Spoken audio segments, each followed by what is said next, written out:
Hey everybody, this is another BoothWarmers episode. I'm Kevin, I'm Jay.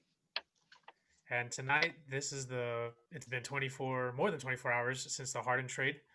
Um, Pretty crazy day in general when you know that a president's getting impeached, and the bigger news, other than the president being impeached, is somebody else getting traded.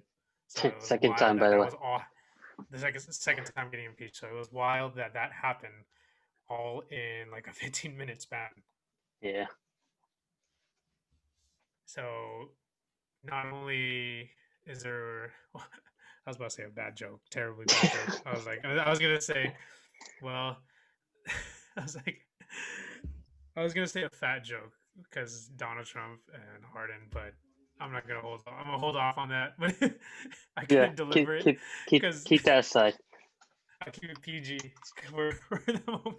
I can't be hating on James Harden. I was once what he is, might even be what he is right now. But this trade is pretty colossal with what it did to the NBA. You have the Nets receiving James Harden and a 2024 second round pick, and the Nets pretty much giving up their future. They give Jared Allen and Torian Prince to the Cavs, Karis LeVert, Rodions Kurix, three first round picks, and four first round pick swaps to the Rockets. And as the Rockets received Karis LeVert, they ended up trading him to the Pacers. Indiana Pacers for Victor Oladipo. Um, Initial trade reactions to this, Jay. How do you feel? So surprised that it happened very quickly. I mean, I think in the morning, a report just came out saying, "Oh, I think it's imminent that James Harden will get traded," and then a couple hours later, the trade was done. Yeah, Like like a few days ago, we were just like wondering, like, is he gonna leave? Where is he gonna go? Or the Rockets gonna actually trade him? Because he's been like mm-hmm. wanting to be out for the whole season, pretty much. And we didn't think it was going to happen because they're probably asking for a lot. Mm-hmm. But just recent days seems like he's more and more disgruntled. There was like a, Mm-hmm. a joke that came in like one of the NBA TV announcers like he was like introducing James Harden and he was like, "Oh, look at James Harden with his pregame meal, blah blah blah blah." I'm like, damn, they're really roasting him. A lot of people Yeah, don't like him right now just because of the situation. yeah. But besides Especially that, John Wall. Oh no, yeah, go go ahead. ahead. Fish off. Oh yeah, but like you said, like John Wall, like his teammates was like coming out like in social media and formal interviews, like just not liking what he's saying inside and Mm-hmm. outside of the locker room, you know. And with Yeah, that, it's already hard to play with a person like that. So I guess they didn't have a yeah, choice. yeah. That was pretty insane. That his interview, like, it was an exit interview. What he was doing, he was letting them, the Rockets, know like, "F you guys, I'm out of here already, and I'm gonna tarnish you guys." And for all we know, they were already negotiating the trade to happen. Like there was already pieces, like they were probably on the phones saying, "Hey, we're doing this," and he just said, "Well, by the time everybody wakes up in the morning, or by the time it's lunchtime the next day, I'm gonna be a net or on the Nets." So he basically just said what he felt, and that was it. And that was some pretty crazy stuff. The way Harden made this trade happen, it opens up a big door, like a Pandora's box to player empowerment. Mm. This is like a tough debate to talk about because there's so many rights and wrongs to it. But to me, I think player empowerment is going too overboard after this Harden trade. Do you feel the same way? Yeah, I think at this point, it's like it doesn't even matter because if the player doesn't want that, even though right after they sign a contract. Like he just got an extension. I mean, some players just get their extension and want out right away, right? Mm-hmm. So does it even matter if the team signed them anymore because they're just gonna want out? And I Mm-hmm. just feel like it's bad that after they get all that money out of nowhere and they would just want out just because they're losing or they're not happy after a franchise already helps them like give him Yeah, everything that he wanted like to begin with, like he went through so many players, traded all his basically teammates, and then for mm-hmm. him to do that just because he wasn't happy, it's I just don't think it was fair. Yeah. Yeah. Let's continue this discussion at the end about his legacy, because then this at the end of this podcast we can talk about his legacy as a whole and Hmm. player empowerment in general. Um, other than the Harden, other than Harden being traded, everyone's talking about that. How do you like the other pieces that are being moved to different teams? I think I like the most is the Levert going to the Pacers. I think he fits that mold where they need somebody. Well, Oladipo's not the youngest out there. He's also not the oldest, but then the Pacers have a really good young team, and he's probably going to be a good fit for them both ends. Mhm. Like Brogdon's a good player, Sabonis is a good player, so I think that if any of these players that got moved, he's probably the one that's going to be more successful because now Yeah, he moves into a starting spot where he gets touches, and we already saw last year on how he performed with like basically him with the ball. yeah, and like I was thinking how Victor Oladipo wanted to be traded, and he never really said it out loud. He kept it under wraps, and it's like different to how Harden did. Mm-hmm. And I just think that it's so good for the Pacers because Oladipo could have just walked away after this season, and they would have Mm-hmm. lost out on him walking away, and they still Right, got a good piece that they probably think that hey, this might be a really good player. He can be our ISO guy on our team because like there's no one really on their team other than TJ Warren, but he's injured. But right, Levert can be that ISO guy for them. He fits their mold, their play style, and I thought that they under in a very underrated way won the trade. The the Pacers did yeah, I because think, with the Rockets they lose. Debo can still leave the Rockets if he really wanted to after this season, mm-hmm. but I mean they still get like 8 picks, so Right, they still sort of win. yeah. I mean, if you look at the teams, like maybe that team is the only one that either leveled out or even maybe got a little bit better. Just depends on how you Mhm. see it. And Mhm. but then like if you look at the Rockets, obviously like Harden is the MVP candidate. They get a bunch of picks, but they get Oladipo, which is also an All Star. But it's I feel like he's probably gonna want to prove something since, like you said, it's his last year of his contract. It's probably a contract year for him and Mhm. wanting out of the Pacers, he's gonna want to play well to just prove himself. Mhm. Another moving piece in this trade is uh, the Nets practically giving up their best interior defender Yeah, to the Cavaliers, who's basically a forest of a team. Uh, they're just surrounded by trees, is what Larry Nance said. I thought that that was was that was a that great was pick that they, funny. yeah, that was an amazing move by Kobe Altman, general manager of the Cavaliers, to get a really up and coming center, especially with Andre Drummond potentially leaving and Kevin Love. I think their contracts are like up around the same Yeah, time, if not next year. a year or And two. Yeah, yeah, and all they gave away was uh, couple picks maybe. Dante Exum, I think, Yeah, a pick or two in Dante Exum. And I yeah, was like, yeah, this is decent. Like the way the Cavs just said, hey, we want to be part of this trade. Throw us in yeah. here. Let me just have whatever you guys are saying that Need your need is to your move over leftovers. pretty much. Yeah, Yeah, another man's trash is another man's treasure, kind of saying with that saying. yeah. So that was a good move by the Cavaliers. Overall, I thought that this trade was very well rounded for everybody. Like everybody got what they wanted. It's like Hmm. not there wasn't a person that got screwed over. Right. Houston got screwed over. The city did, but they still got all of their assets back. But Yeah, I think Houston that's the got only thing screwed that over by Harden, but not this yeah, trade in general. yeah, yeah. So with as we discuss this Harden trade, we'll talk about more of the Brooklyn Nets and their different liabilities on the offensive and defensive side. Let's start off with the offensive liabilities since there is going to be slim to none offensive liabilities. This has to be one of the like with the top three players, the most firepower a team Yeah, could ever have. as their top three.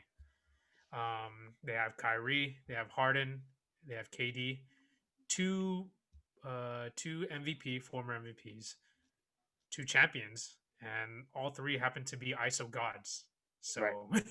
So how how do you think their offense is going to move forward with this? Is Steve Nash even going to be coaching them, or he's just going to tell them like, just do whatever the hell you guys want? I think it's gonna be do whatever you guys want in this offense, just because you already know their egos, and at this point, like what can he control? There's no other players in this team besides those three. The only thing that he can probably put focus on is making sure that Joe Harris gets his shots to open up everybody else. But Yeah, besides that, it's gonna be okay. Your turn to play make. I mean, all the only good thing about this lineup or this three guys that they have now is they're all playmakers. Like they yeah, can make a play for themselves and they can make a play for somebody else. And it's mhm, also really good that they're all spot up shooters as well. So even if they go ISO for like 20, 22 seconds, once you pass the ball to some one of these guys, they can make the shot, you know? mhm. So I think it's just gonna be like that. I don't it's probably gonna be a bunch of motions with KD just because he's unguardable on the move, Mhm. and then pick and roll as much as they can with either Harden or Kyrie, and they're just gonna take turns. Yeah, and that's what's really terrifying about their offense. Like when we thought of Steph Curry and KD running pick and roll, we are like, damn, that's pretty terrifying. Yeah. But seeing that, this is no disrespect to Steph Curry, but Kyrie and James Harden, who finish way better inside the paint, pick and rolling with Kevin Durant, interchangeable, the way like it's gonna be, is pretty scary. And the fact that they lost or they didn't lose Joe Harris, they Harris. didn't lose Yeah. Joe Harris, who's an elite 3 point shooter, is like, wow. So even though all three of them are going ISO, they still kept one of their best shooters, Yeah. and it's like you can just put another 7 footer or another big guy there, and it won't even matter. Somebody had made like that graphic on Sports Center Huh. saying the potential starting lineup with Jeff Green, Yeah. I and was like, did they forget about DeAndre Jordan?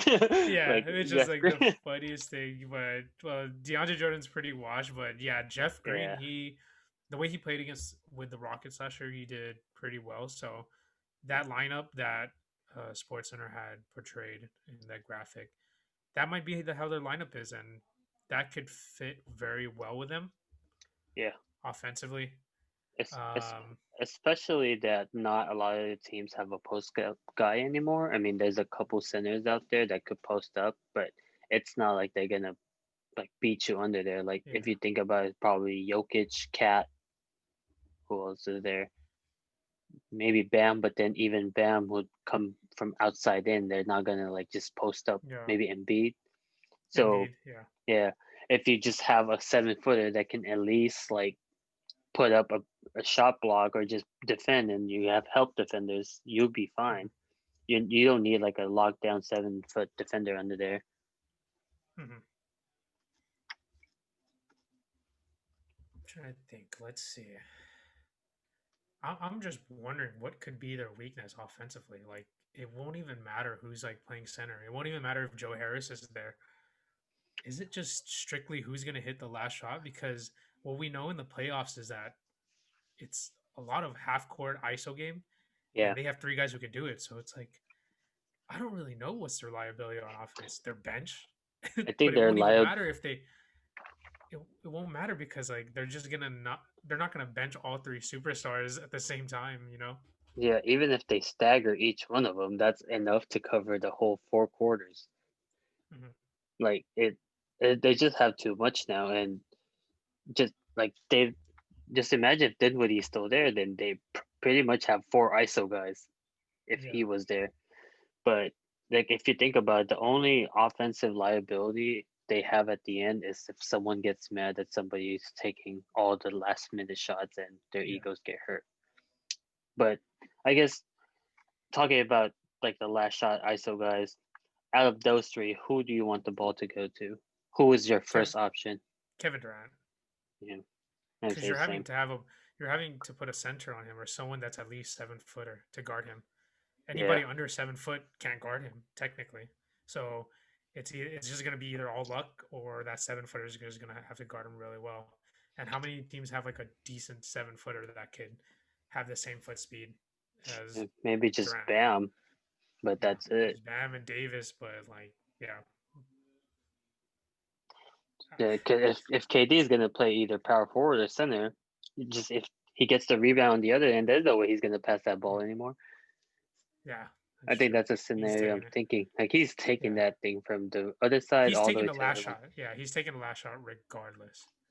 But as you were talking about getting the rebounds, let's move over to defensive liabilities because Kevin Durant is gonna be playing the 5 or the 4, and he's gonna have to guard their best big man. Do Right. you think that's gonna be a big defensive liability for that team? Because to me, I think that KD having to guard the best big man on their team is gonna put a lot of strain on him, especially Mm, coming off that Achilles injury. yeah. And he's not only having to guard the best big, he's having to guard the best wing because Harden and Kyrie can't do that. Same with Joe Harris. Hmm. So, what is your defensive liabilities for that team? Everyone.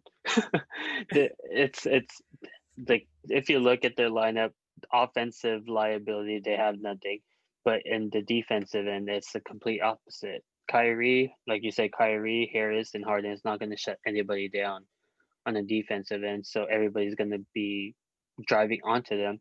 KD was a decent shot blocker when he was in Golden State, but then he it seems like he lost a little bit of explosiveness, or maybe he's just being cautious of coming off an injury. DeAndre Jordan is still a good shot blocker, but he's getting older up there. I mean, he wasn't even playing a lot of minutes when Jared Allen was there, Yeah. so maybe he physically can't play that much anymore. So I honestly think that they can't play man in this lineup. Hmm. So it's either they either play zone or they play some sort of scheme where they funnel certain players to DeAndre Jordan just for him to shot block and everybody else stays out. Yeah. But it's going to be a high scoring game for sure because there's not going to be a Yeah. lot of defense played. At this moment too, they're allowing a lot of points. So and they're still winning, Yeah, which is funny. So yeah. people actually might be right with the whole. Well, we're gonna score 150 anyway. That might actually happen. Who knows? I mean, they Um, have the right coaching staff to do that too. So yeah. they've done it before with their coach, assistant coach, as players and as a coach. So if they're gonna do that, maybe 7 seconds or less, nobody's gonna stop them. Yeah. So we have KD as our plus defender. James Harden could also be a plus defender too when he's trying. Yeah, And do you think that him having the ball less in his hand or him knowing that there's two other ISO guys or playmakers would put more effort in him playing defense because he doesn't have to have such a high usage rate like how he did in the Rockets? maybe, but that's still up to him though. Like if he knows they're gonna outscore him, I don't think he's gonna shut somebody down one on one. I mean, Yeah. he's a good help defender and he's a Yeah. smart defender in a way, but he's not one of those that's gonna lock you up and you won't be able to pull up a shot. After seeing the All Star game, he's a hell of a post defender. He can Yeah, kind of guard in the post. Like he's he was strong. shutting Yeah, down Siakam in the All Star game. He's a decent post defender. maybe you But should just yeah, have him play under there as a yeah, power forward or something and have KD out in the yeah. wing. That'd be, I mean, maybe they should do that. That'd be funny. he's gonna want the rebounds Small ball anyways. five. Yeah, Maybe small ball five. he'll be guarding Draymond under the green under Yeah. the rim. Okay. One more question about the big three. Shannon Sharp, this morning had talked about Batman and Robin, and he called Kyrie Alfred the Butler. So, do you agree with him, or do you have a little bit different spin to it? I think he's sort of right about that. I feel like it's Yeah. maybe KD the Batman, and then Kyrie and Harden are like Robin 1A and 1B. Mhm. But just the fact that he's not there right now, Kyrie is probably going to be the butler. Yeah. Or So he's gonna he's end up gonna, being Joker.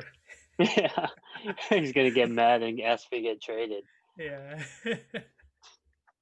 But Yeah, it seems like it's not even a certainty that Kyrie's gonna be back there right now, so he's gonna be the the butler in that situation. Yeah,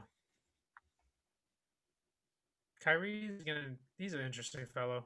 We'll probably talk about that a little bit later because of his whole situation, and it makes us. It makes me like wonder. Was the way he is right now with missing games, did that affect the trade, or they already knew in the offseason like we're making this move for him regardless if Kyrie is playing or not, or maybe they knew that Kyrie might be on the fence with the season and that's why they made the move for Harden. I think Or it's the wild thinking latter. about it. Yeah. I think they made this move being uncertain about Kyrie's future this season specifically, and they're just thinking, oh, at least if Harden is here, we might not need Kyrie anymore, at least offensively, and then Mhm. everything else we'll figure out because they at least need two stars to contend and go to the championship and play the Lakers. They Mhm. need two stars, and if they don't have KD and Kyrie, they're gonna need somebody else. So Yeah. I think Kyrie being out this time kind of pushed that trade to go in sooner rather than later because they just don't know if he's coming back. Yeah. And the timing of it too, like Kyrie missing games and all of a sudden James Harden acting up and saying disrespectful comments. It's like Hmm. it kind of just like it kind of it made us think that like oh they only made the trade because of Kyrie, so Yeah. it was like brushed off a little bit. People like it disguised a little bit of it, even though probably 2 years ago they already knew that they were going to team up and they were just like hey Harden make sure you You request a act up. trade. Yeah, Were and that they teammates during the All Star game? no, they weren't. I don't think Kyrie made the All Star game. He was either injured or replaced. Okay. But they also Harden didn't play in the Olympics, so he wasn't there. 2016, Hmm. he wasn't there. So they never really had a team. But all these like super teams that are formed is like it's foreshadowed. Like um, They LeBron talked to Dwayne Wade in yeah 2008. they timed their Um, contracts and stuff. they timed their Like contracts. Yeah, Kyrie and KD had that little hallway talk during the All Star game. I think 2018 or 2019. yeah, They they joined were the they Nets. were supposed to go to New York. Yeah, Knicks. yeah. when you're next, Kawhi calling Paul George saying, "Hey, we want you here." So it's like all this stuff is premeditated. Pretty crazy Yeah. thinking about it. And honestly, we knew that this is most likely premeditated, Mhm. and it is what it is. Player empowerment at its finest, and it's not its finest at the same time. You okay? So going back to player empowerment, you know how like Magic Johnson got fined before for tampering, and I forgot which coach was talking about Giannis and got fined for tampering as well. How Mhm. come players talking to other players, recruiting them, is not considered as tampering? Because there's not actual video proof. I I think mean, like when somebody is being Magic Johnson was on Jimmy Kimmel and he said mm, he did that whole wink wink stuff. yeah, So there has to be it seems like the way the NBA operates is when there's something on paper or there has to be receipts is what they like to say. Like if there's receipts of this happening then they can fine you, but if there isn't there's no receipts of any of this happening then they can't do anything. I guess it's like it has to be before the tampering happened. Just because I asked that because like Paul George came out explaining that situation, the whole thing with Kawhi.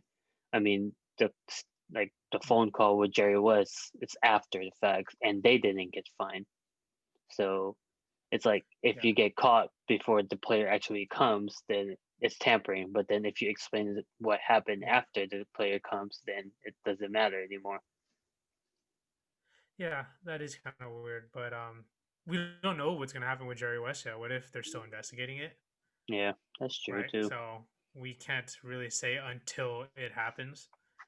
But yeah, we all know that tampering happened, and this is normal to everybody. Yeah. Fortunately, the only thing that it really affects is the team that you're taking the player from, and it's. I guess like what's the difference is the image of the player too. That you can do different ways of tampering to like save face. Like look at Anthony Davis. Um, in his interviews when he requested out to the Lakers, he never said it himself. He wanted out of the Lakers. Rich Paul was saying he wants out of the Lakers, but you never heard it come out of his mouth. And the difference between like Harden and AD is that like AD didn't. No one's really like tarnishing him compared to Harden, Yeah, and AD still played hard every game, and Harden didn't. So I guess that's what's like more disrespectful about Harden for doing that. The way of like him abusing player empowerment is that he's costing like people's jobs or just putting everybody at risk and blaming other people.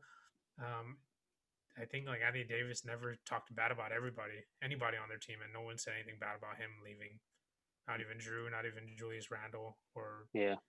um, Because whoever was on the Pelicans. I guess at that time of that trade, because that's probably like the start of this whole player impairment thing with Anthony Davis coming, not coming, like personally coming out to come like be traded, but with him, he did it internally first, and then went to the proper channels for him to get moved. Like he went through his organization, his agent, and they're the ones relaying the message, and not him just posting on social media or Mm, whatever that he wants to be out of there. yeah, and he didn't purposely tank his value either, like Yeah, how hard was doing it. Like like I'm gonna miss games, and not just that, I'm gonna be trash and suck in games, just yeah, so you can lose value. Anthony Davis kept his value high, so the Pelicans can still get a good return, and yeah. which they did. They did still get a good return, and went well for both teams. But yeah, it's pretty crazy stuff how Harden's legacy has gone. Let's continue off with Harden's legacy at the end when Mm-hmm. we talk about his legacy with the Rockets. But we'll continue with the Nets and who they should target or what moves they should make. What's an initial move that the Nets should make? They need a big. They need a center. They need Mhm. more players. Pretty much, they need someone in the bench because they already lost Dinwiddie. They lost their sixth man. They lost their starting center. So they have a lot of holes to fill in this lineup. But for now, they're still gonna win games because they just have that much talent. But they need people to help Yeah, them out, like good role players that would do the right play, make sure that they don't mess up, and basically like players like how Ray Allen was for the big three in Miami, and how like the role players for the Lakers last year, like they know their spots, they know their role, and they're gonna do it well no matter what, how many minutes they play. yeah, yeah. Most likely, we're gonna have to for this season. We're gonna have to eliminate the trade happening because the only asset they have left is Joe Harris to be traded, unless they want to trade Kyrie. But I highly doubt it. Mm-hmm. But Joe Harris is the only movable piece. So let's take out trade pieces, and we are now going with most likely free agents that would join and buyouts. Mm. One of the buyouts that I think, or talking about buyouts in general, I feel like by the time buyout season happens when the trade deadline's over, many players are going to try to force a buyout so they can join the Nets. Yeah. And like that's what I feared about the most about the Harden trade happening so soon is Mm-hmm. because that they can evaluate their team and teams can see them how they can other players can evaluate the Nets and say, Yeah. hey, they actually might be the best team. Let me get a buyout so I can join them. Yeah. And that's kind of why I worried about the trade happening so early because of that stuff. Um, Two buyout candidates that I see most likely joining them is they happen to both play for OKC is Trevor Ariza and George Hill. Yeah. So good backup point guard that can help out the bench, and another wing that can help out, I guess, guarding the wing. And he played for D'Antoni, Yeah. so that's and played with Harden too. So that could give him a good incentive to join. So those two guys. I don't know really any other center that could get a buyout right now. I know Kevin Dwayne Love, Dedman. maybe. He's a decent center that could join. Kevin Love could, but I I don't think know. he I still think he has would still be extra a defensive year. liability. And Yeah. yeah, and he hates Kyrie. Remember after what they Yeah. talked about, he doesn't Yeah. like Kyrie, so he wouldn't join them.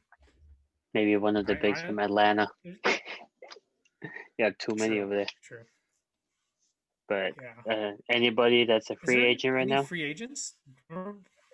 except especially Jamal Crawford, maybe six Everyone's man, saying Jamal Crawford, but yeah, 6 man of the year. yeah, Jamal Crawford. Another You can't. defensive I'm liability. sorry. I can't be hating on him. Yeah, another defensive liability. If So I guess there's uh, nobody else Derrick besides Rose being a buyout candidate for him, another defensive liability. it's a lot of guards, but there's no like, yeah, there's no actual bigs that can join them. And unless they want Hakeem Noah again, like him being bought at or last He's year retired joining though, bro. yeah. You never know when they might come Yeah, back. They might come back for a year or so, just so they can win a ring. yeah. Maybe Shaq will shine for a 10-day. Who knows?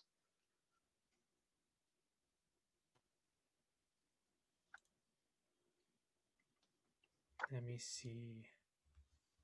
I'm trying to see what other centers can achieve a buyout. While you're searching that up, this is brought to you by Buyout nobody. candidates.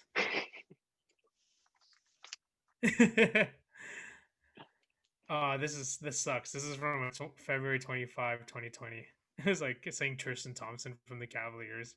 Bismack Biyombo. Yeah.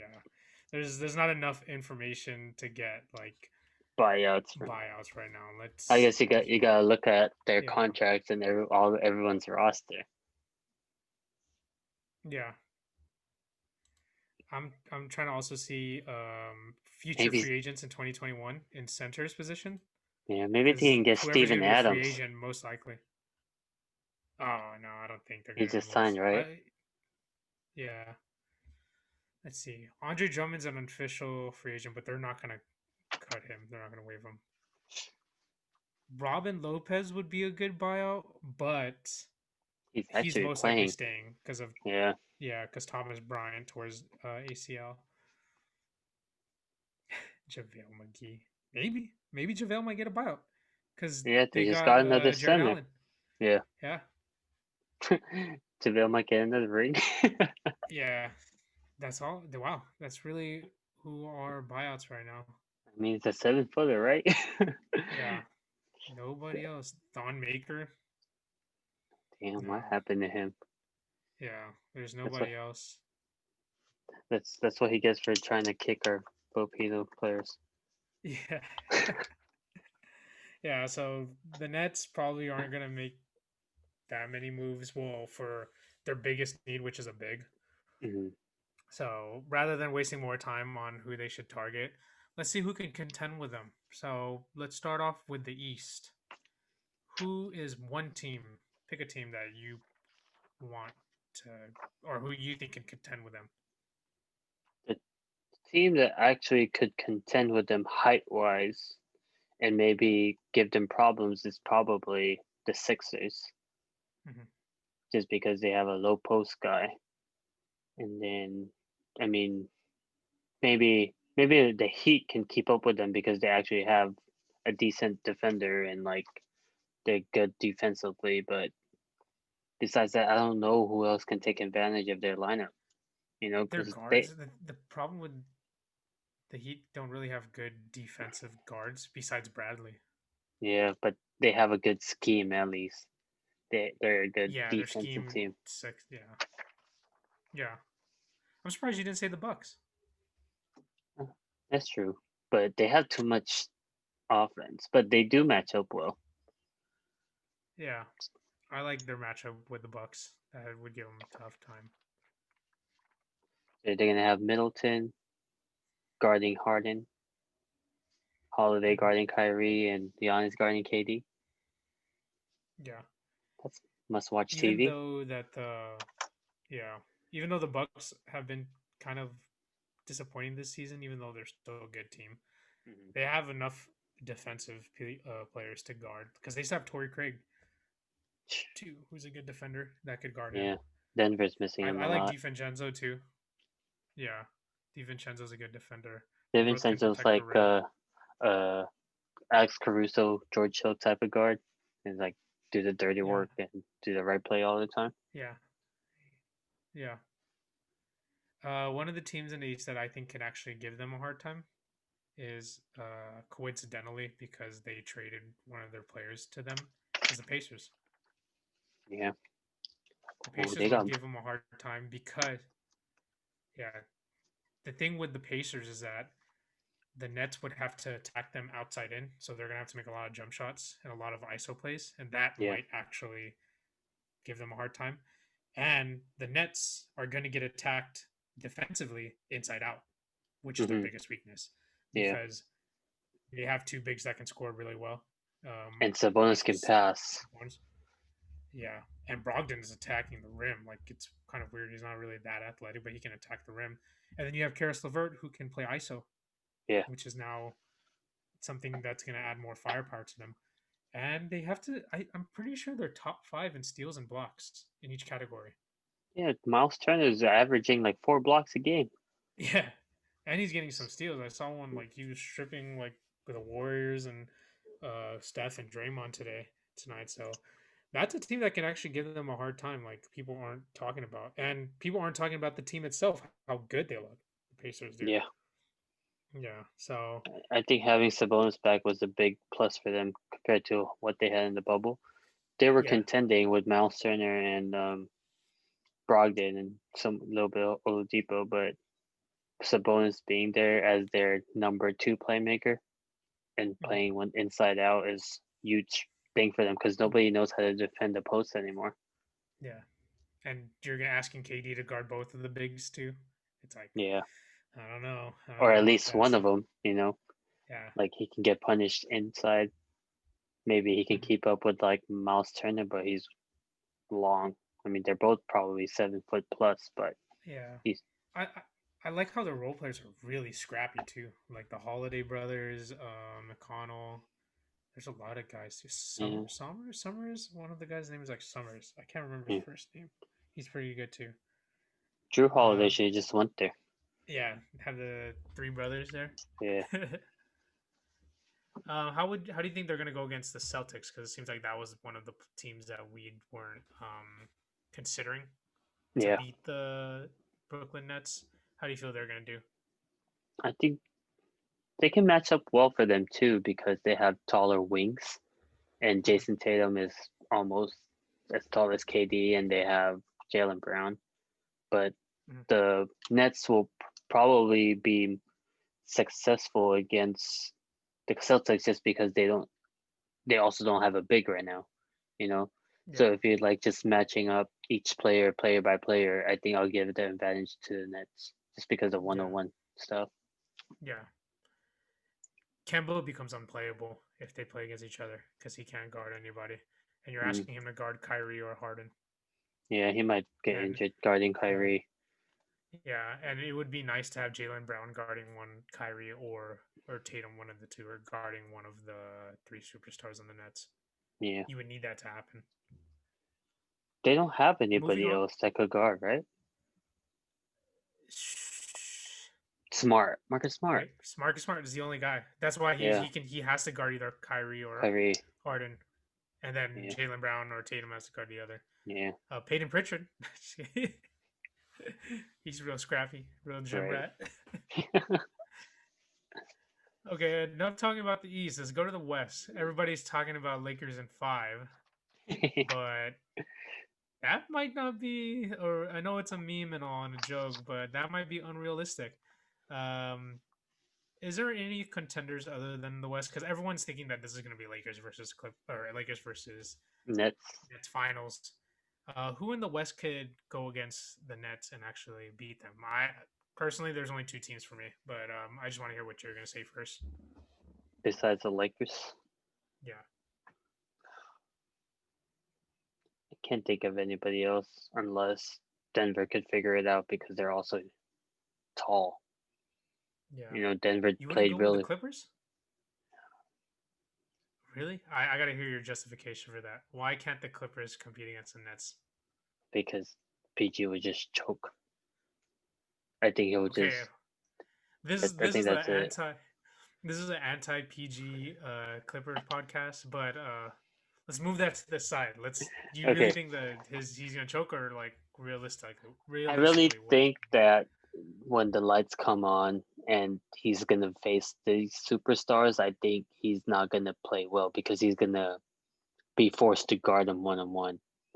You Mhm, know, he already struggled guarding players last season in the bubble, but mhm. having he's gonna have to guard either Kyrie or James Harden, and he's Yeah, not gonna be able to keep that up. I mean, he doesn't even have help in the perimeter, and I think yeah, that's being put that much pressure on him defensively will affect his game on the offensive, like on the offensive side, just because he has to mhm, put too much effort on the other side. mhm. And they also don't have help in the interior, so if they defense breaks down, they could just they'll just Yeah, used to be a problem. yeah. I don't know. I kind of like the Clippers though against the Nets because they have a good. I hate Pat Bev, and I think that he could do well against Kyrie, and he's proven to play pretty decent defense on KD too. So he can play defense on all three. Paul George is honestly mentally the weakest link if it gets to him fast. But Yeah, but their just weakest link because in like general is their bench. yeah, look like the bench, and then I think I told you this before. Like I just don't understand why they're playing the other team's best player and having Batum guard him. Who were they playing? Zach Levine. Yeah, They were playing against the yeah, Bulls and Zach Levine was going off, and they can't even put yeah, their two defensive players on him, which doesn't even make yeah. sense.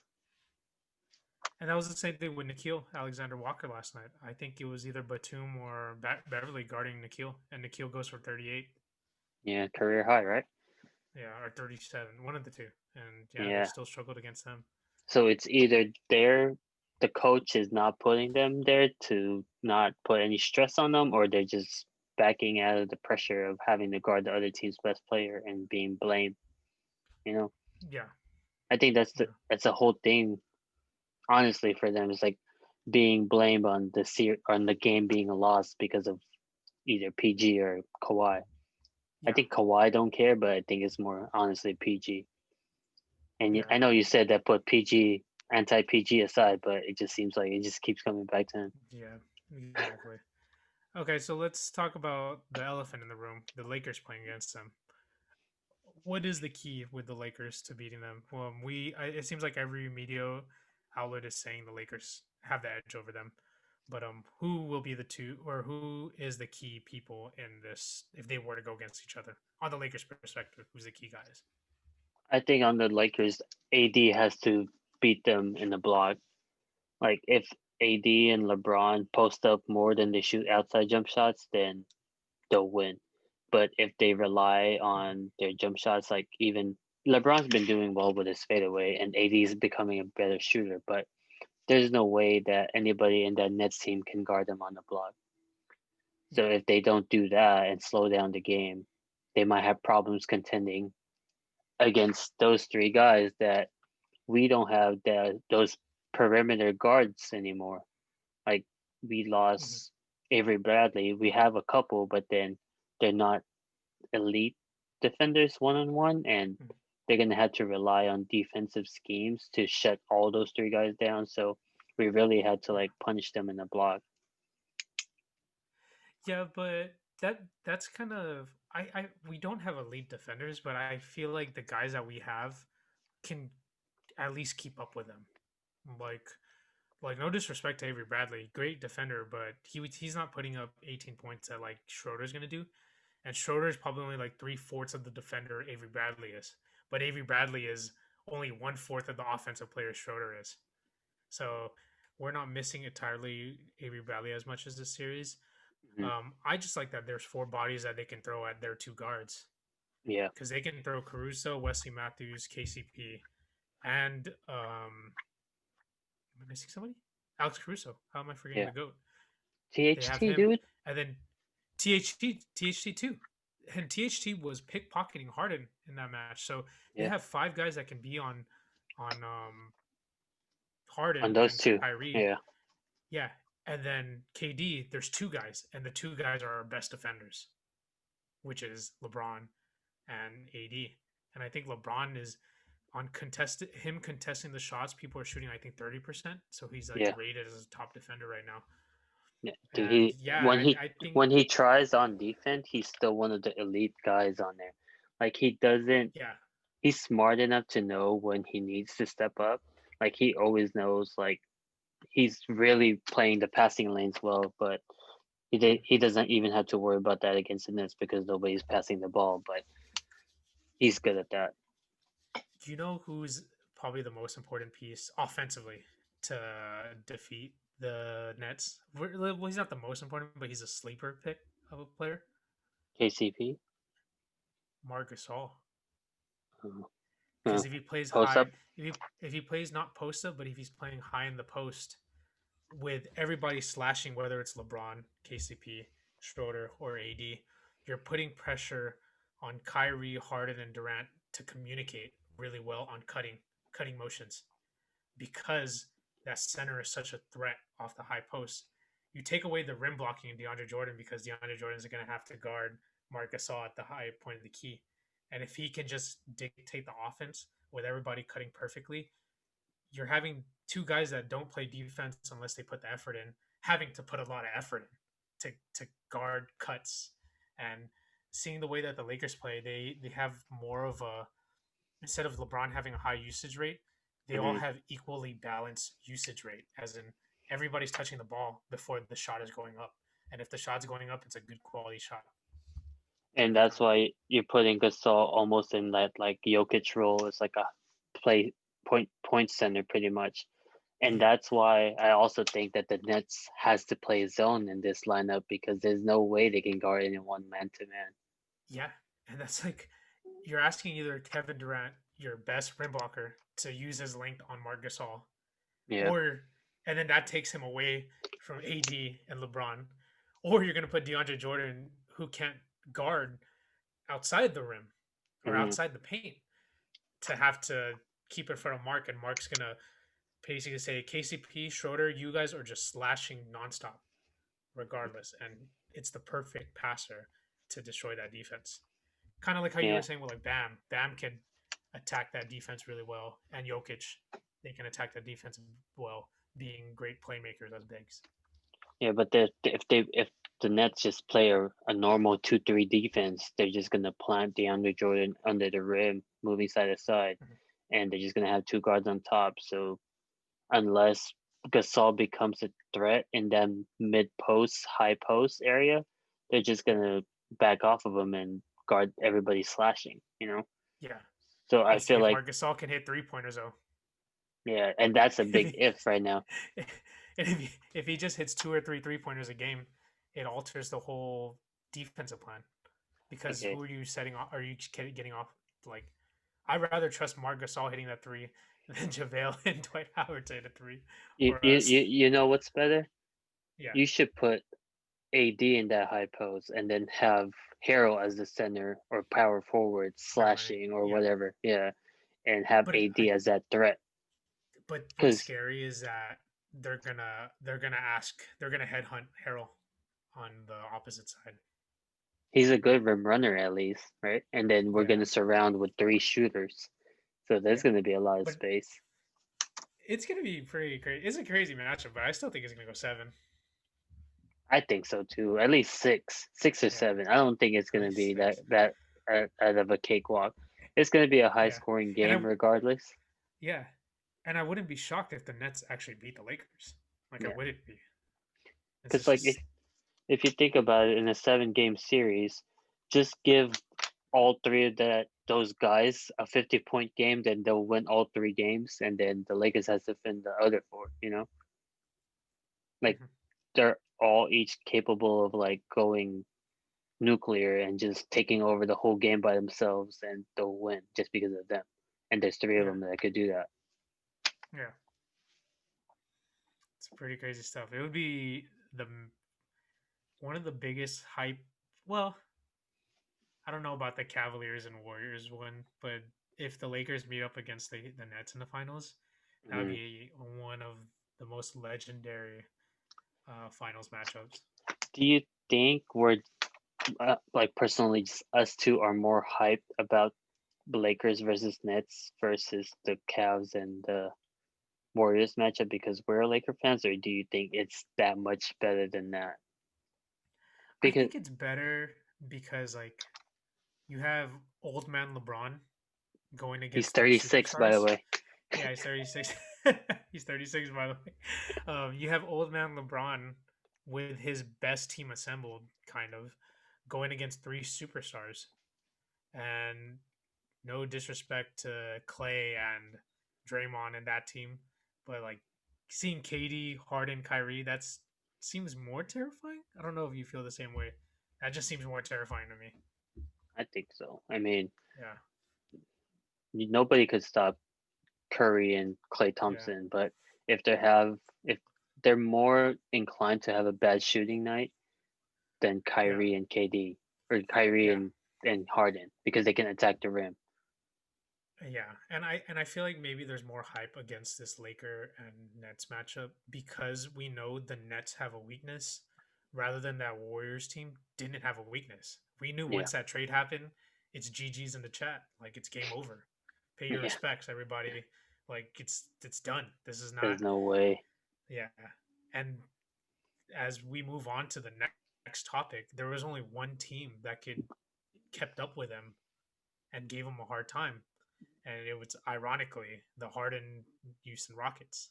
Yeah, So as we finish off this podcast, even though we just straight up moved on to a different segment of this podcast, how are you going to remember Harden's legacy on the Rockets? horrible, bad. I think he really had a bad legacy in that franchise just because of what transpired over the years. I mean, when he first got there, it was like, oh, new superstar up and coming, hope they win. But then eventually, like he went through so many superstars, quote unquote superstars, with him, and he couldn't make it work. Whether it's the other guy or him or just the coaching in general, but and the way that he ended that relationship with them, just I don't think will sit well with like the NBA owners, NBA guys. I don't know about the players because they're all for player empowerment, but then the way that he handled himself, I don't think that's professional. Yeah. And I kind of feel like that there's going to be more motivation for these teams to defeat them. It's Yeah, going to be like how the Clippers got treated last year, where like F these guys, like who do they think they are? And we're going to just outwork them.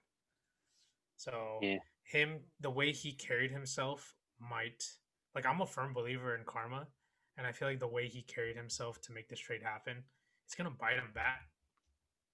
I hate to say I it, but I feel like it's gonna bite him back. I think that was his last max contract that anybody would sign him. If Hmm. anything, he'll get one of those 1-and-1s maybe, Yeah, yeah, but I don't think he'll be able to sign long term anymore just yeah, because of how he ended that relationship with them. I mean, they always talked about how like the owners talk, like the owners are like always and like agreeing with each other on how to run things, and hmm, the way that he just handled that just doesn't look right. yeah. I kind of when I think about that, his legacy on the Rockets, I don't feel bad for him for some reason. I feel bad for Chris Paul. Like he was on the verge, and when remember when we were listening to the JJ Roddick, the fuck is JJ Roddick, JJ Reddick podcast, how he felt like he was right there, like it was Yeah, there for the taking, and he saw the merch, the Western Conference merch in the locker room while he was yeah, walking away to get taped up. And yeah. like I feel bad for him, and they just threw him away and just like left him in the dust. So Just because of kind him, of just because of yeah, Harden. because of Harden, and I feel like that's so wrong. Like there's something that you're you're doing to the basketball gods that I feel like they're gonna have to get you back on. So Well, do you and think that's gonna like be carried to the Nets, and you think it's gonna bring them some sort of bad luck? I mean, they already have Kyrie on that side of the floor, and yeah, then they're gonna I bring in that's Harden. I don't know, man. It's weird the way how NBA karma works around here. Like Eh, you see when LeBron left, he lost the first year. He lost his last year in the Heat. You saw yeah, what happened to the Warriors. They set up a team. All of a sudden, they lost KD, Achilles injury, and lost Clay. And it's like, damn, like there's something about the way like karma works around here in the NBA that like you might get your glory, but yeah, you're not gonna get your glory forever. Like there's right. gonna be some type of something that goes on. And as we talk about legacies, we talked about Harden. How do you feel about KD's legacy after he left the Warriors to supposedly carry another team because he was trying to fix the tarnished image that he had joining the Warriors? Well, I think at least this time it's not him joining another. Well, he technically joined Kyrie, but he signed as a free agent to them, and he Mm-hmm. technically didn't join two superstars. Yeah. So he was there first, and he's actually the one playing right now. So if Yeah. anything, he's gonna be like how Wade was in Miami, where the two superstars joined him to play Mm-hmm. and win. So I think this is still helpful to his legacy if he wins a championship, or even Yeah. like any other, like maybe MVP or some sort of scoring championship. Yeah. But this is still helpful to him, but Yeah. to Harden and Kyrie maybe not so much.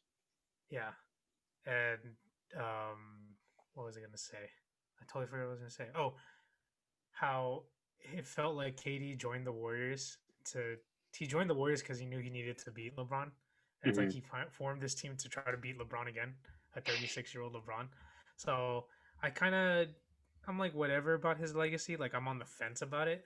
Yeah, Um, I guess the difference for me is that he didn't join the team that he blew a 3-1 lead to. true. That's the only thing that his legacy, and he's coming from an injury, so Yeah, it's like, well, what were we gonna do? Have him stay on the Warriors? We would have just been more pissed. He joined another team, and that's that, and yeah. that's good That's that he did. that's why I feel like now this is his actual team. Yeah, Like it's not Kyrie's team. This is his yeah, team now. yeah, So it only helps him. yeah. And Harden and didn't move their free agency. He still got traded, so they still lost assets. It's not like where the Warriors didn't. Who'd they lose to get KD? Harrison Barnes. Yeah. Okay, it's like, all right, wow. I mean, he got paid, So but yeah, you know, I'd rather have KD too. yeah. The last person that we haven't talked about their legacy, and it's the most when Interesting we think man in of this the world. most interesting one, and we thought the Harden's legacy or the way Harden made his whole drama happen. It's Mr. Kyrie Irving, Mr. Flat Earth himself. Mr. What Sage is himself. going? Yeah, the Sage Man himself. What is going on with him? First, like I, I don't know. we nobody knows. He doesn't even know. it's Like, just so weird. Like the way Woj was reporting it, saying, "Well, if he does end up playing this, and this, that," I was like, "Wait, so is he? Is Woj like hinting that Kyrie might not even play this season?" Or and he's like Woj is like one of the more inside source guys, so it's like I don't know, it's weird, and like people are saying we're praying for him, or I don't know, he's not answering his phone, and there's a video of him celebrating a birthday dinner. It's like yeah. well, I can't. This is my third eye. I can't figure this out. This is fucking All wild. right. Well, hopefully it's not something that's like very detrimental to his personal self, that maybe he's just going through some stuff that we don't know. But Yeah, if it's not that, like nothing serious like that, that he's just acting a certain type of way, he needs to at least talk to the team and figure out what they're gonna do. yeah. Simple question: is he gonna play this season, or is he gonna retire? I think Or Harden coming to the team will maybe incline him to play a little bit more than he was planning to, just mhm, because they actually have a chance to win in his head. Like, there's three of them now. Like, there's another guy that could shoot the last shot if he wants to yeah, think about it that way. yeah, He got two now, so maybe he'll come back. I mean, I want him to come back and see how this I goes, do too. but I yeah, it's well, that's also what we want to possible. see. Yeah, We want to see Alfred ball out. he's gonna be the sixth man, maybe. Yeah. But So let's finish off with this podcast with some quick fire NBA questions. Let's just go like 5 more minutes. Just answer Mm. real quick. I'll just start answering you random questions and All right, be prepared. So I'm gonna throw something crazy. go Um, ahead. Harden retiring. Will he retire before his contract's over? I don't think so. I think he's gonna be joining some other superstar after this for a Okay. mid-level So he won't get contract. net. Yeah, Yeah. I don't think Okay. unless they win. Unless they win, then Yeah. he'll stay. Yeah. Another question. Let's see. Will LaMelo be eons better than Lonzo, or will it be closer than what you think? I think he'll be better. I think at first when I first kind of wanted to see that matchup going, it looks like Melo's gonna be better production wise than Lonzo. I mean, he's a better offensive player. We know that already, but his rookie year, maybe it's just the touches that he's getting. It seems like he's figuring out the game faster than Lonzo did in the Lakers. Mhm. Okay, next question. Top three picks: Wiseman, Edwards, Ball. After the first 10 games, I guess, or 11 games, who is going to have the best career after what you saw from their 10, 11 games? Rank him 1, 2, 3. Or just number one? Who's the number one guy? Wiseman. I like Wiseman. Wiseman's game. You think Wiseman's going Yeah, to be the best? I think so. I think he Okay. has that. I think he still has room for improvement. Oh, He's still learning the game. I mean, he's in a great franchise where he can actually just play his role and still get better. I think yeah. LaMelo's offensive game is already polished enough that maybe he only has a little bit more to get better at, and defensively, he's a liability. So I think Wiseman will be the more overall type of player, and I think Anthony Edwards was just an offensive player that very athletic, but I don't think Yeah. he's going to be better than those two. Yeah. Okay. MVP question. Who do you think is going to win MVP from these four guys? Kevin Durant. Luca, I actually wasn't going to include him in there. So sorry Luca. to our number one Luca fan. So I might not put him there. But I'm putting Durant, Jokic, Embiid, and Mr. LeBron James.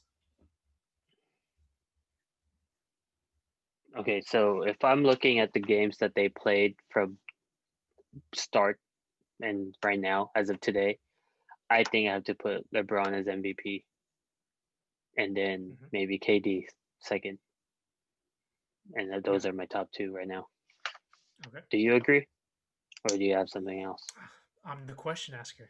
I can't. All I can't answer right. this. I'm just kidding. Yeah, LeBron, because I'm a bandwagon or not because I'm a biased Laker fan. But all right, I got two more questions. One last question, or the second to last question. Which superstar will be moved first? Bradley Beal or Russell Westbrook? So two guys on the same team. One of those two guys. And third guy, Zach Levine. Ooh, that's tough. Who do I think will get moved first, or who do they like themselves want to move first? Yeah.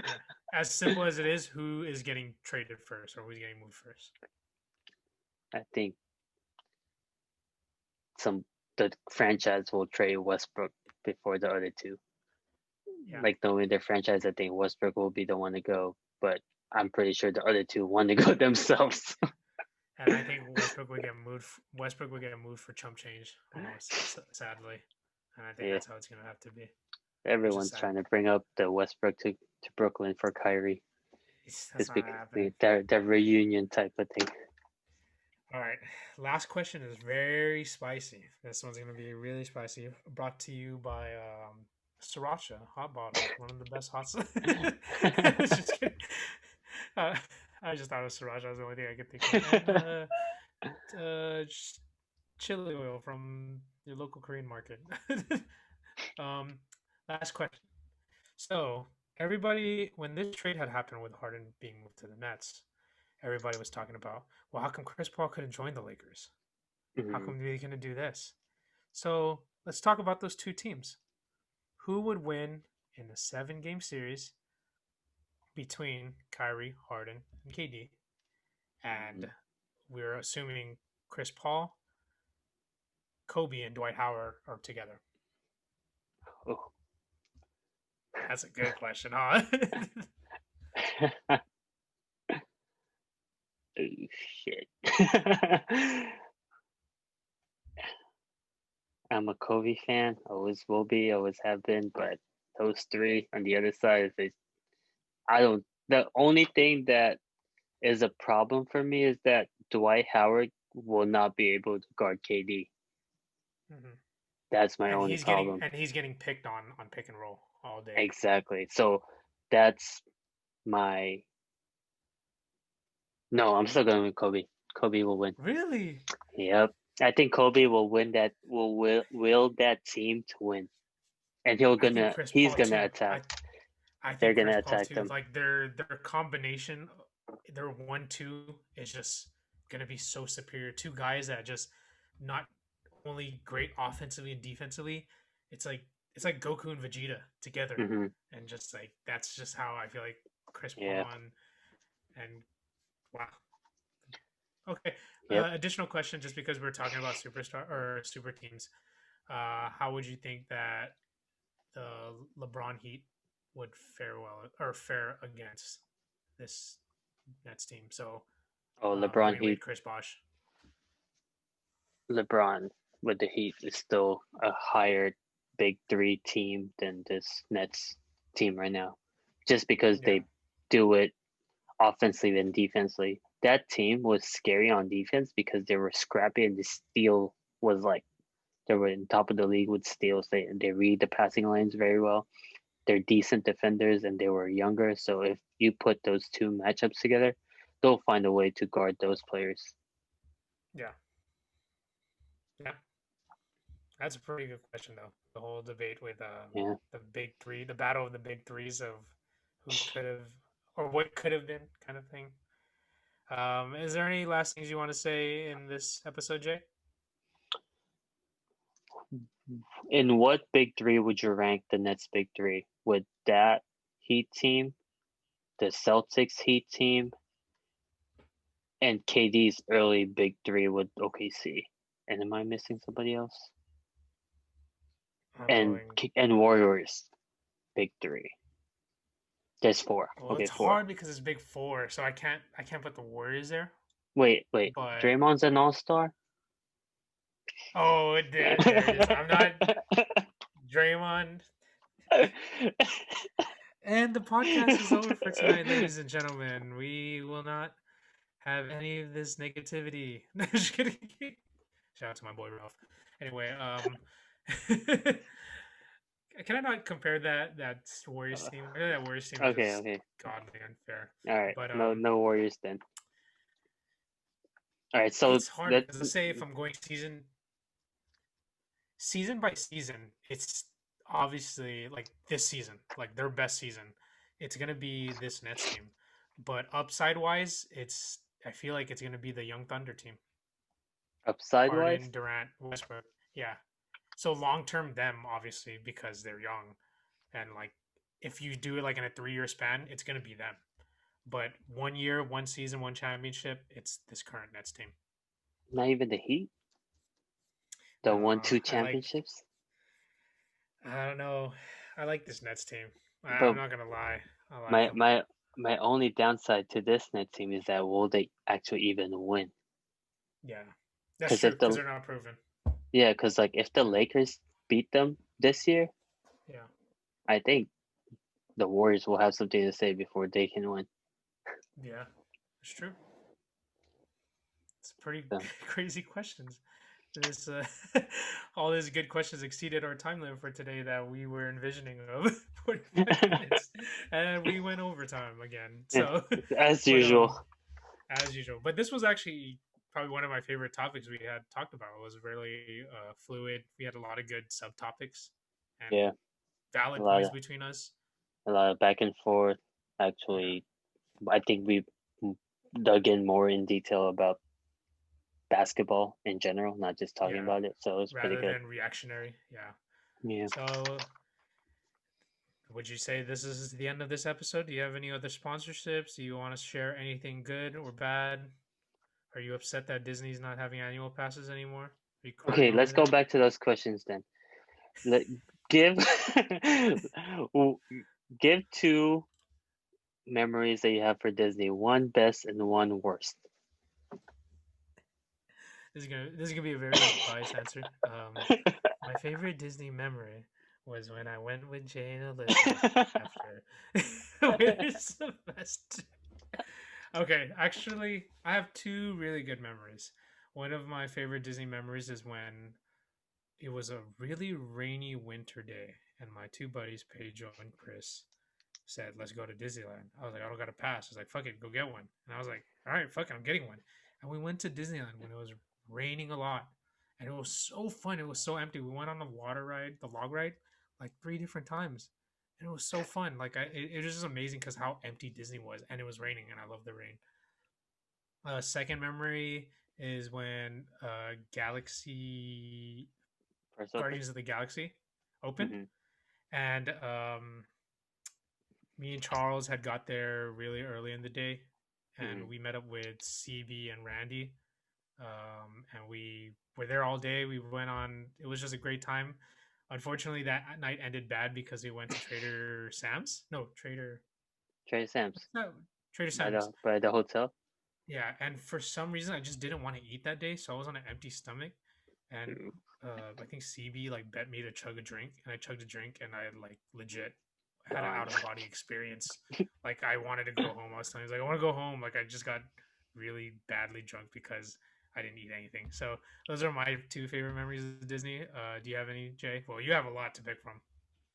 All of them are great with Alyssa, of course. Yeah, That's it. yeah.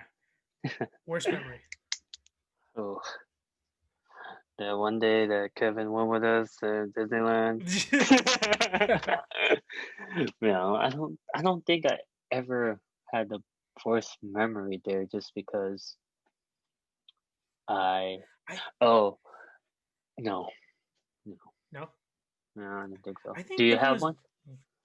I had one, but it's like weird because I don't know why Disney was like that day. But we couldn't find parking. Like there just wasn't parking. Like they made us get on like we took I think the whole commute from Carson to there plus finding parking took like 2 hours, and we left at 5, so it was 7. And by the time it was 7, I think the best rides Sheesh. had closed down In or the like were shut morning? off. So no, this was at night. I was going to Disneyland at Uh, 5 p.m. And by the time we parked and everything, it was 7 p.m. already. And then after that, it was just terrible, or like everything was closed. But that's about it. Um, Worst memory of Disney is seeing the statement on my bank account that I got charged for a pass. So that's probably my least favorite wait, memory of did you Disney. buy it for one whole year? Did you get the monthly Oh payments? hell yeah! Actually, I think the first year I did the one sum. I think that was when I used like my Damn, financial right, aid, and I was big like, "Fuck baller. it." I was like, "Yeah, fuck it, dude." But yeah, another great memory was when we went for the 24-hour Disney. So it was crazy Oh, that we were at Disney from like 8 to 3 or 8 to like 4 a.m. That was so wow. crazy. And we didn't have a hard time finding parking. It was crowded as hell. And I saw a celebrity, but no one probably doesn't care about this celebrity. It was so weird. I saw him at the bathroom. But it was a drummer for a band, the Foo Fighters. Uh, He's a drummer, and I just saw him. I was like, oh, it's the one of the best drummers in the world right now. But I'm just Nobody gonna mind knows. my business and go to the bathroom. It's like, but yeah, that's probably it. And You, Disney brought so many great memories, but my bank account says otherwise. you know what? Like something that I probably regret not being able to see or do at Disney Mhm. is seeing Kobe there. Dude, yeah, and he just walked around with Vanessa and his kids, and like one or two, I think like Disney Yeah, I mean, I'm sure they type had that VIP thing launch. where they just go, Yeah, but but I still, like seeing him would have been like, crazy. yeah, I'm like, damn. And they used to go a Yeah, lot too. I'm like, yeah. I think yeah, my only celebrity sighting other than the guy from Foo Fighters, was seeing the two girls from iCarly, Miranda Cosgrove and the blonde chick. I don't know her name, but it Um, isn't Andre Drummond's ex girlfriend. I I don't was know her gonna name. say that, but I Yeah, didn't know. I wasn't gonna yeah, bring that up. yeah. So But that's pretty much it. And my Disney memories, even though we make it seem like Disney is never gonna exist again, it's just funny just flashing back to certain memories. That was a good question. I think Was that this was that was like our big college life back then. Like it oh was man, part of our college years. It was yeah. hard. It just hit different knowing after college, like let's go to Disneyland, or like any day, like we could be off. It would be winter break for school, or we had an off day, or we knew a class was canceled. Let's go to Hmm. Disneyland. And we didn't have to worry about a 9 to 5 job or that stuff, you know. It's not even that. Like I think me and Alyssa would just go there just to be like, oh, you want to have dinner at Disney? Oh yeah, All right, let's go. yeah, So yeah, that's like something just I think we would miss probably the food more because you know how they have always special food that you can only get in the park that you can't even yeah. get outside the park, and I think that's probably one of the things I would miss. I feel like they're still gonna have annual passes, but they're gonna just like spike the shit out of the prices to not make Yeah, people get annual passes. eventually, yeah, but Yeah, they need because they're gonna need they that have to money. recoup a lot of money, and I think that they're gonna see that after the pandemic, hey, we need to increase tourism right now after the pandemic is gonna go crazy because nobody was traveling. So it's Hmm. like, hey, for a year or two, let's just make it only tickets and make people Yeah, buy the tickets. And I yeah, think that like let's just do that and try to increase foot traffic when it comes to just tickets and like rather than having a guy that only pays $20 a month come into Disneyland every day and limit a tourist from coming in because there's obviously gonna be a capacity. So yeah, it's like if a guy that's only paying whatever a month comes every day, that takes out one person paying $100 for one entry. yeah. Right. So And I you that's one entry for one park, and that $20, $30 could go to both parks. yeah. So that I feel like that's I just thought that in my head right now. Like I wasn't even thinking about it. It just like popped up in my head. Like the whole thought I process think of it. that was the whole reason why. Right? Yeah. Yeah. I And mean Bitcoin. And business Bitcoin was the reason. No, I'm just kidding. business wise it makes sense, but Yeah. being annual pass holders it doesn't. Yeah. Because what's gonna happen too is when Disneyland opens, the people with annual passes are just gonna abuse the living shit out of it, I'm and they're sure. not gonna make money, right? Yeah. So, I think like one of the jokes on like Twitter was like, "Oh wow, so unfortunate people have lost their personalities now because they make it seem like being a Disneyland annual pass holder gives them personality or whatever." Wow. So I don't want to Oh, talk crap about Disneyland pass people. Disney's like Disney Beyonce fans fans. too. Yeah, Yeah, we could it's like get if you talk about crazy. and Laker fans, they'll literally meet you in Temecula and murder you or fucking fight you or whatever. Yeah. Yeah, Well, this Disney's talk is still kind of related to Bubble because you know they were in the bubble at Disney, so yeah. they're still related. Hmm. And Hmm. ABC, ESPN is owned by Disney, so yeah, it's all True. related. So yeah. Brought to you by Disney. So please. Okay. Please sponsor us. Please keep our annual passes, Disney. Please. Just Thought ours, about you. please. Yeah. For sure. Is there any last things you want to say, Jay, before we finish this off? Well, hopefully our listeners listen to this episode because I feel like it's probably one of Yeah. our good back and forth about teams Yeah. or about one certain Hey, topic. But we'll if they're see. not listening, the most important people listening, Jay, is us too, and we can look back at this. Yep, that's true. And we Yeah. have video Yeah. and audio now, and so we'll Yeah. see how we Oh look. yeah. Check out our YouTube page. Yep. Yeah, if it ever goes up, we'll see. Very.